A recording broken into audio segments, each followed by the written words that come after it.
real life problem related different solids objects question. Exercise 19 for class 10, serial number 450. আনোয়ারাদের বাড়ির সামনে একটি নিরেট লোহার স্তম্ভ আছে, যার নিচের অংশ লম্ব বৃত্তাকার চোঙ আকৃতির এবং উপরের অংশ শঙ্কু আকৃতির। এদের ভূমিতলের ব্যাসের দৈর্ঘ্য 20 সেন্টিমিটার, চোঙাকৃত অংশের উচ্চতা 2.8 মিটার এবং শঙ্কু আকৃত অংশের উচ্চতা 42 সেন্টিমিটার।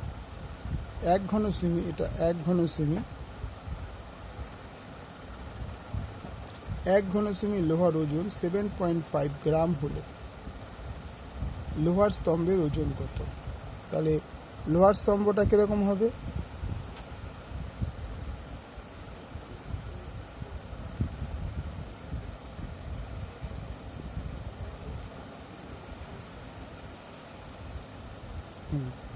এটা লোহার স্তম্ভ, এর শঙ্কু আকৃতির, উপরে পোর্শনটা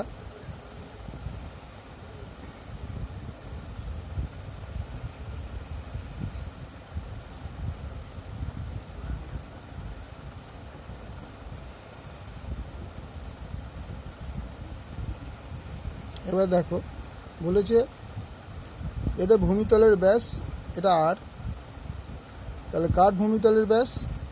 না, দুজনেরই ভূমিতলের ব্যাস হচ্ছে, মানে শঙ্কু আকৃত অংশের আর চোঙাকৃত অংশের ভূমিতলের ব্যাস আর।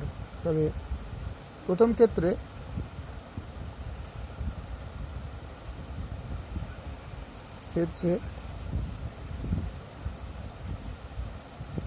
চোঙাকৃতি অংশের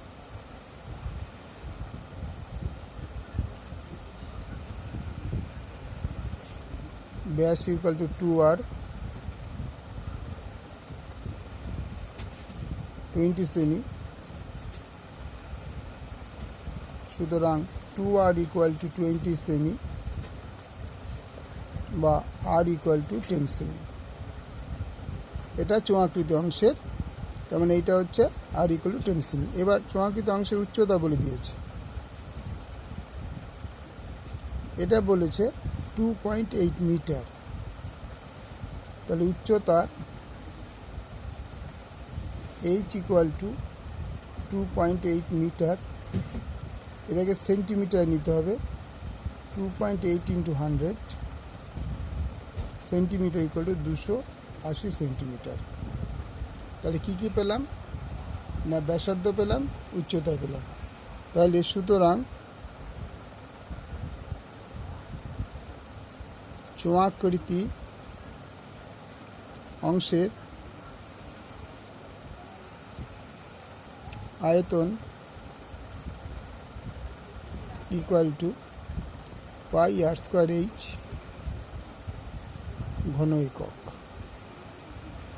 তাহলে পাই মানে 22/7, আর স্কোয়ার মানে আর কত বেরিয়েছিল? 10 ইন্টু 10 ইন্টু উচ্চতা 280 ঘন সেমি, 4×7 28। তাহলে আমরা 4 দিয়ে যদি 22কে গুণ করি 88 আর 3টে 0 ঘন সেমি। এটা হলো চোঙাকৃতি অংশের, মানে এই অংশ। এটা আলাদা করে দেখাচ্ছি।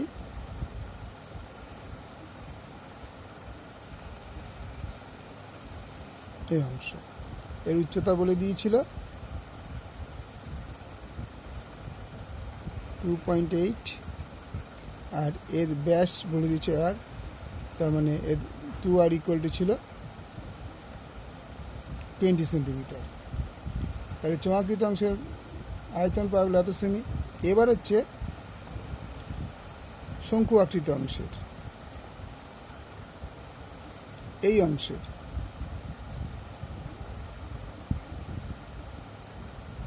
অংশের এই হাইটটা বলে দিয়েছে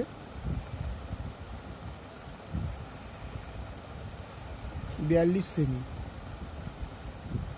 আর এটার ব্যাসার্ধ হচ্ছে 8 সেমি। এই অংশের ব্যাসার্ধ আর ইকুয়াল টু 10 সেমি।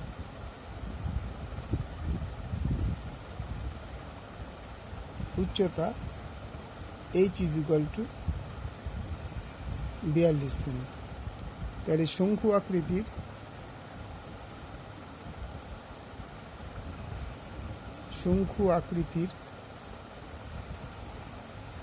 অংশের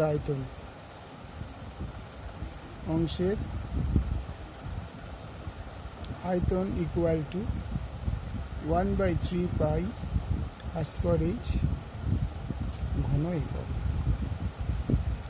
তাহলে 1/3 পাই মানে 22/7, r² মানে 10 × 10, h মানে 42 ঘন সেমি। তাহলে 6 7 42, 3 অক্ষে 7 অক্ষে 6 7 42, 3 অক্ষে 3, 3 দুগুণে 6, তখন 2 দুগুণে 4, 44 পর 2 শূন্য ঘন সেমি। সুতরাং মোট স্তম্ভের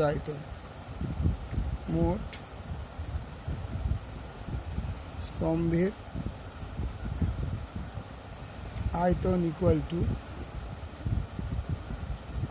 88,000 প্লাস 4,400 ঘন সেমি। তাহলে আমরা এটা এই দুটো অ্যাড করি না, একবার এখানে দেখিয়ে দিই। 2 শূন্য বসে গেল, 4 4 বসে গেল, 4 আছে কত হলে 4 আর 8 12, 2 হাতে আমার 1, 9240 ঘন সেমি। তাহলে 1 ঘন সেমির ওজন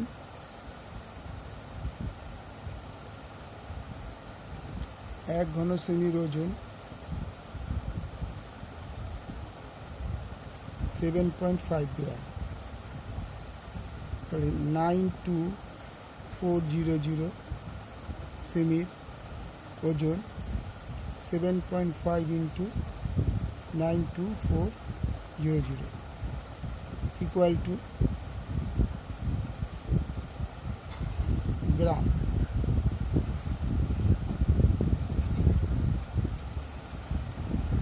যদি আমরা একটা সুন্দর 75 × 924,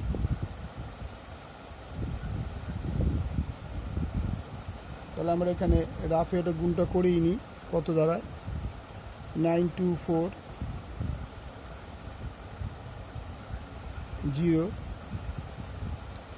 × 75,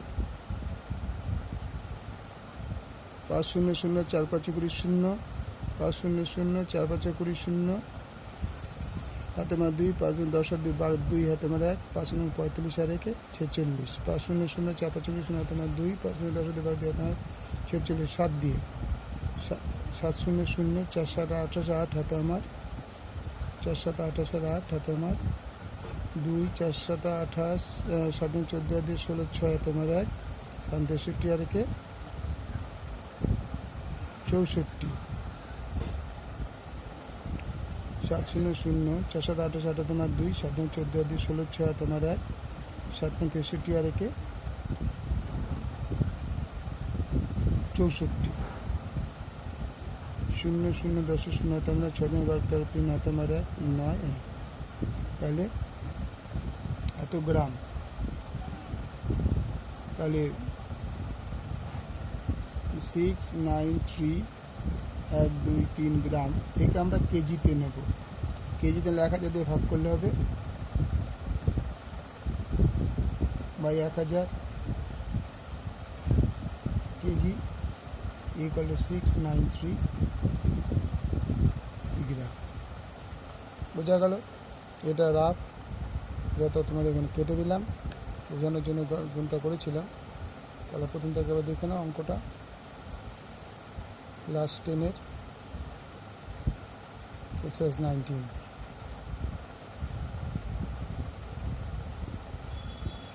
ওকে, ভালো লাগলে লাইক করো, শেয়ার করো, সাবস্ক্রাইব করো।